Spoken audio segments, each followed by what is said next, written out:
Hello students, welcome to my YouTube channel. और आज के लेक्चर में स्टार्ट करेंगे, प्रीवियस लेक्चर के आगे कंटिन्यू करेंगे।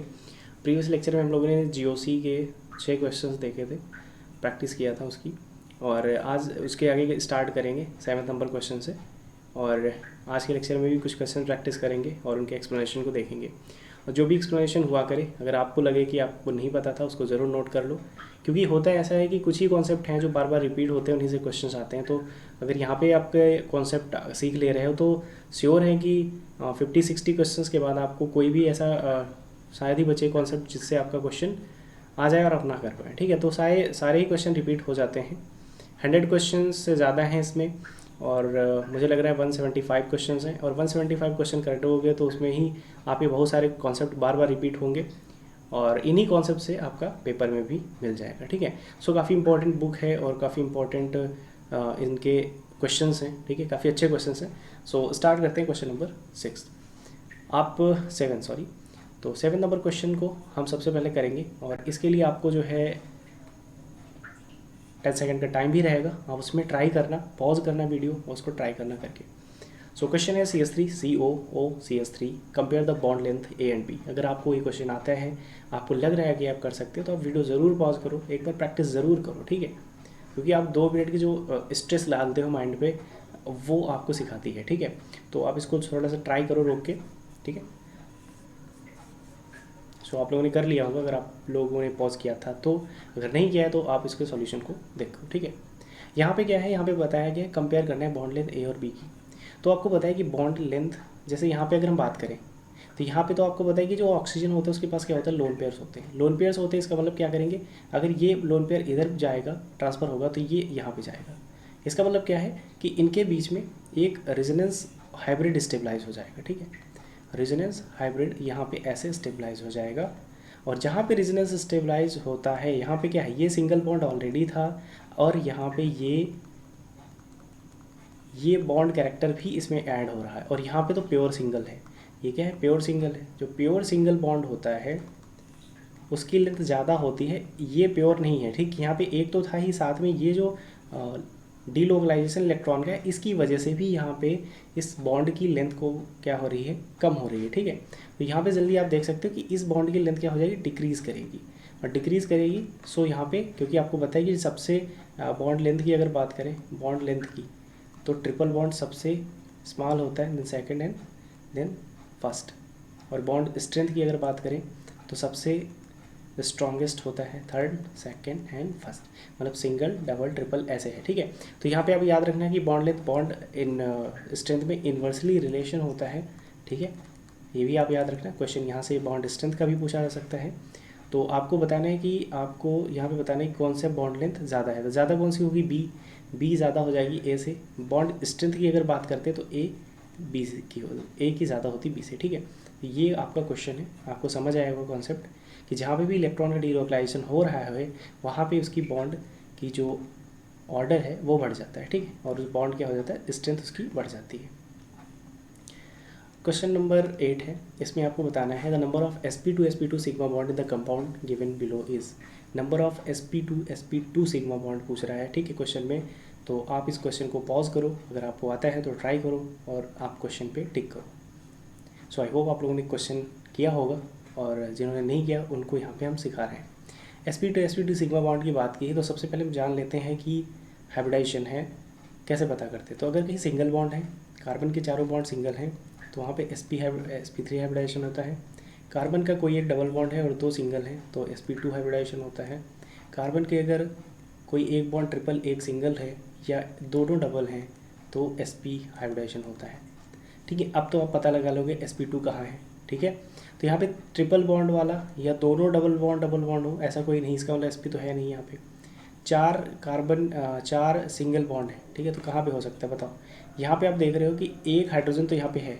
ठीक है, ये है कार्बन, ये कार्बन का बॉन्ड, ये है कार्बन का बॉन्ड, ये हाइड्रोजन का बॉन्ड। ठीक है, ये हाइड्रोजन छुपा हुआ होता है। अब ये देखो 4 सिंगल बॉन्ड, इसका मतलब क्या है, ये तो sp3 है, और ये भी क्या है आपका sp3 है, ये वाला सेंटर sp3 है। ठीक है, मैं इसको क्लियरली लिखता हूँ।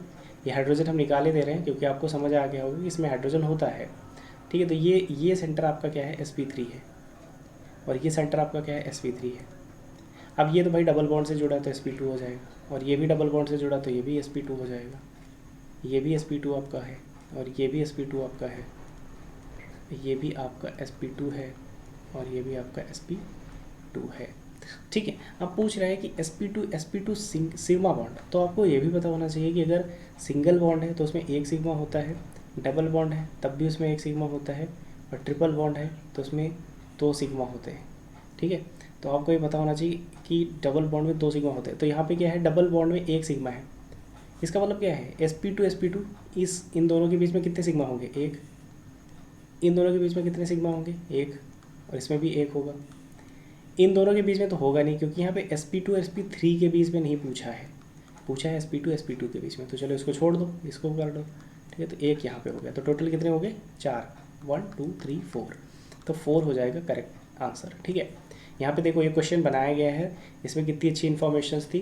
पहली इन्फॉर्मेशन थी सिग्मा पाई कैलकुलेशन आपको आना चाहिए, दूसरी इन्फॉर्मेशन थी आपको हाइब्रिडाइजेशन पता होना चाहिए, और तीसरी एक छोटी सी इन्फॉर्मेशन थी कि हाइड्रोजन जो हिडन होते हैं उनको पता होना चाहिए कि sp3 के नीचे कोई हाइड्रोजन, मतलब यहाँ पे जो 3 कार्बन लगे हैं इस पर कोई हाइड्रोजन भी है। ठीक है, कई बार बच्चे नहीं ध्यान देते इन बातों को। चलो ये क्वेश्चन हो गया। क्वेश्चन नंबर 9 देखते हैं। क्वेश्चन नंबर 9 कह रहा है the total number of lone pair of electron in the given molecule, पूछ रहा है कितने लोन पेयर्स हैं इस मॉलिक्यूल में। ठीक है, तो लोन पेयर कैलकुलेशन अगर आपको नहीं आती है तो हम सिखाएंगे, तब तक आप जिन बच्चों को आ रही है वो अपना वीडियो पॉज करो और ट्राई करो, क्योंकि बहुत इंपॉर्टेंट होता है क्वेश्चन प्रैक्टिस करना खुद से, बहुत ही अच्छा लगता है। ठीक है, नहीं भी आ रहा है, अगर थोड़ा बहुत भी आ रहा है तब भी प्रैक्टिस करो, ठीक, क्योंकि आंसर तो आपको आने ही वाला है आपके सामने। ठीक है, तो यहाँ पे सबसे पहले देखते हैं कि ऑक्सीजन और नाइट्रोजन। ऑक्सीजन के बारे में आपको बताया, ऑक्सीजन के पास 6 वैलेंस इलेक्ट्रॉन होते हैं। अब वैलेंस इलेक्ट्रॉन से एक एक इलेक्ट्रॉन तो कार्बन की बॉन्डिंग में चला गया, यहीं पे देख लो 1 2 3 4 5 ये 6 इलेक्ट्रॉन्स थे, जहाँ से एक इलेक्ट्रॉन तो भाई कार्बन के साथ बॉन्डिंग में चला गया, एक एक इलेक्ट्रॉन दोनों साइड में, बचे कितने, दो दो इलेक्ट्रॉन, कितने पेयर हुए, 2 पेयर्स बचे। और यहाँ पे नाइट्रोजन के पास कितने होते हैं, नाइट्रोजन के पास होते 5 4 5, तो 5 में से एक चला गया है यहाँ पे देख लो, एक ये हो गया, दूसरा हो गया, तीसरा हो गया, चौथा हो गया और पाँचवा हो गया। तो तीन तो बॉन्डिंग में चले गए, एक ये चला गया, एक ये और एक ये, बचा कितना पेयर, एक पेयर। तो टोटल कितने लोन पेयर हैं इस पूरे मॉलिक्यूल में, 3। ओके, 2 ऑक्सीजन के, 1 नाइट्रोजन का। सो ऑप्शन कौन सा करेक्ट हो जाएगा, बी। चलो नेक्स्ट क्वेश्चन देखते हैं। Which of the following ring is highly strained, कौन सी रिंग हाईली स्ट्रेंड है ये आपको बताना है। तो जिन बच्चों को आता है वो ट्राई करें, वीडियो पॉज करें और ट्राई करें, जिनको नहीं आता है उनके लिए एक्सप्लेनेशन हम दे रहे हैं। रिंग स्ट्रेन कैसे पता करते हैं, तो रिंग स्ट्रेन का जो तरीका होता है, रिंग स्ट्रेन साइज़ पे डिपेंड करता है। ठीक है, इस यूनिवर्सल नोड रिंग साइज़, जितना ज़्यादा रिंग साइज़ होगा जितना ज़्यादा रिंग साइज़ होगा उतना ही कम स्ट्रेन होगा, जितना कम रिंग साइज़ होगा उतनी ज़्यादा स्ट्रेन होगी। तो यहाँ पे अगर हम देखेंगे तो यहाँ पे हो जाएगा,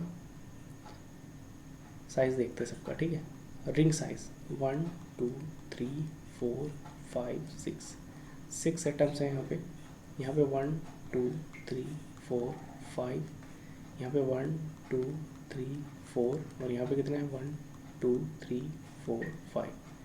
तो सबसे कम छोटी रिंग कौन सी, ये 4 वाली है, और जो सबसे छोटी रिंग होगी उसमें से स्ट्रेन सबसे ज़्यादा होगा। ठीक है, सबसे छोटी जो रिंग होगी उसमें स्ट्रेन सबसे ज़्यादा होगा। ठीक है, तो सबसे ज़्यादा स्ट्रेन वाली हो जाएगी सी। जिन लोगों का जवाब ये था सी वो करेक्ट था, और जिनका नहीं है वो आगे और क्वेश्चन में प्रैक्टिस करें। चलो क्वेश्चन 11 पूछ रहा था functional group present in the cortisone. Cortisone में कौन कौन से फंक्शनल ग्रुप हैं। तो फंक्शनल ग्रुप पता करने के लिए सबसे पहले इसको देखो, ये क्या है, ये कीटोन है आपका, ये क्या है आपकी एल्कीन है,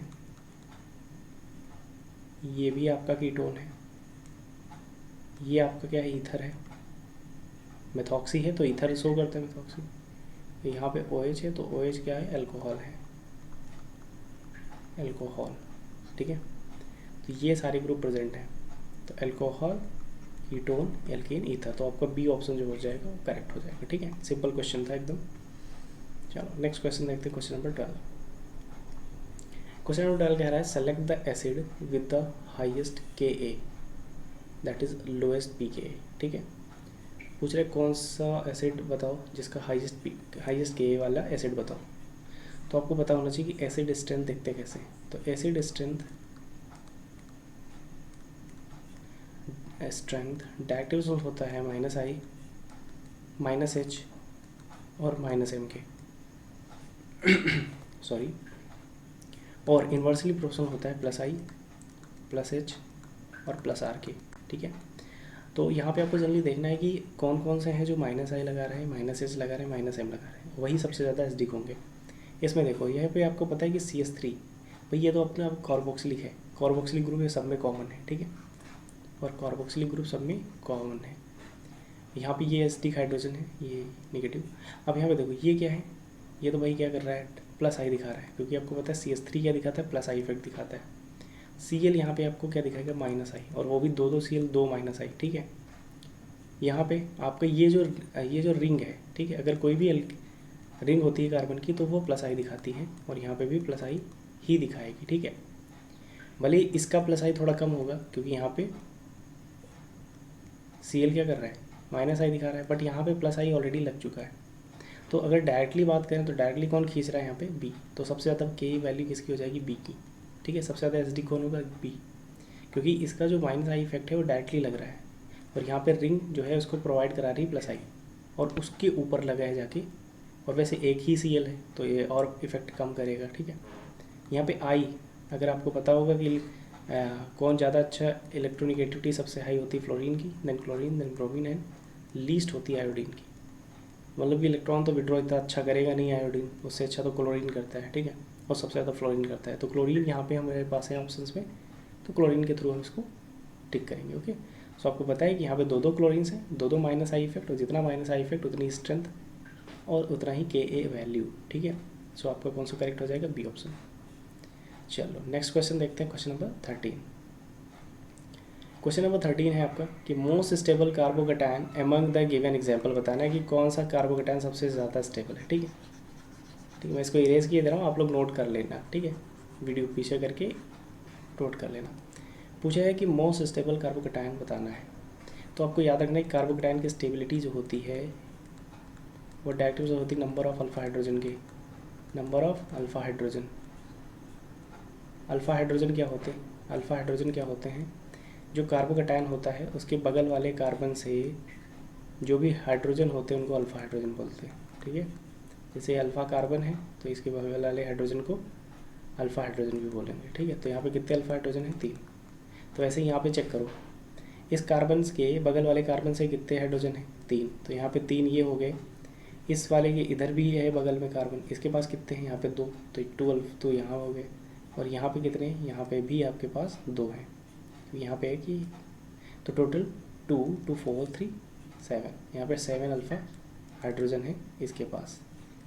इसके पास देखते हैं यहाँ पे कितने हैं, यहाँ पे तो 3 होंगे। ठीक है, क्योंकि कार्बन से 3 हाइड्रोजन जुड़े होंगे, तो 3 ये हो गए, और यहाँ पे 2, उसके आगे नहीं जाना। ठीक है, अल्फ़ा पे ही रहना है, बीटा पे नहीं जाना। ठीक है, 2 ये हो गए, तो हो गया 3 to 5 अल्फ़ा हाइड्रोजन।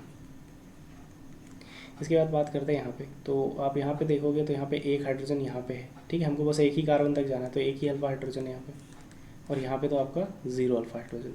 तो सबसे ज़्यादा स्टेबल कौन होगा, जिसमें सबसे ज़्यादा अल्फ़ा हाइड्रोजन होंगे, तो आपका ऑप्शन ए करेक्ट हो जाएगा। ओके, क्वेश्चन नंबर 14 करते हैं। क्वेश्चन नंबर 14 है set the following in increasing order of their pK values. ठीक है, इनको इनकी पीके वैल्यूज़ के ऑर्डर में सेट करना है। पीके वैल्यूज़ का मतलब क्या हुआ, एसडी की स्ट्रेंथ के डिक्रीजिंग ऑर्डर में आपको इसको सेट करना है। ठीक है, तो आपके पास टाइम है और आप इस क्वेश्चन को ट्राई करो एक बार। अगर आपसे नहीं होगा तो हम इसको एक्सप्लेन करेंगे। सो आपके पास टाइम है 10 सेकेंड का, यू कैन ट्राई।